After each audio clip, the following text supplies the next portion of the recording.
ওই মানে ট্রেন এই নবদ্বীপ ধাম চলে যাচ্ছে আর ও ধরো গেট তুলে গেছে আর তারপর ঢুকে যাচ্ছে এই গাড়িটা ঢুকেছে তারপর আবার গেট নামিয়ে দিয়েছে।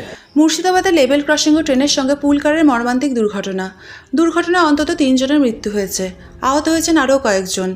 শুক্রবার বহরমপুর থানায় কর্ণ সুবর্ণ ও গোবিন্দপুর স্টেশনের মাঝে ঘটনাটি ঘটেছে। প্রত্যক্ষদর্শীরা জানিয়েছেন, লেভেল ক্রসিং খোলা থাকায় নিমতিতে কাটোয়া প্যাসেঞ্জার ট্রেনটি একটি বেসরকারি স্কুলের গাড়ি ও সাইকেল আরোহীকে ধাক্কা মারে। ঘটনার সঙ্গে সঙ্গে ছুটে যায় স্থানীয় বাসিন্দারা। তারাই ছাত্রদের গাড়ি থেকে বের করার চেষ্টা করে। আহতদের দ্রুত উদ্ধার করে কর্ণ সুবর্ণ ব্লক হাসপাতালে নিয়ে যাওয়া হয়। যাদের অবস্থা আশঙ্কাজনক তাদের মুর্শিদাবাদ মেডিকেল কলেজে রেফার করা হচ্ছে। ঘটনাস্থলে পৌঁছেছে বিশাল পুলিশ বাহিনী।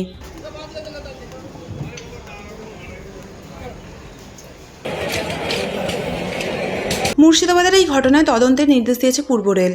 পাঠানো হচ্ছে পূর্ব রেলের তরফে বিশেষ টিম। মুর্শিদাবাদের লেভেল ক্রসিং দুর্ঘটনায় গেটম্যান এবং সুপারভাইজারকে কর্তব্যের গাফিলতির কারণে সাসপেন্ড করা হয়েছে, জানান পূর্ব রেলের মুখ্য জনসংযোগ আধিকারিক শিবরাম মাঝি।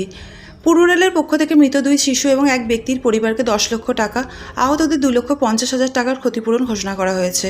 কর্তব্যের গাফিলতির কারণে গেটম্যানকে গ্রেপ্তার করা হয়েছে।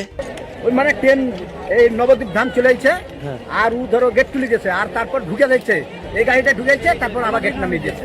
যে গাড়িটা একবার মাহাজের ভিতরে ছিল। তাহলে গেটম্যানের গাফিলতির কারণে এরকম? গেটম্যানের গাড়ি। কটার ট্রেন ছিল ওটা? দুটো train. Bureau report, public media.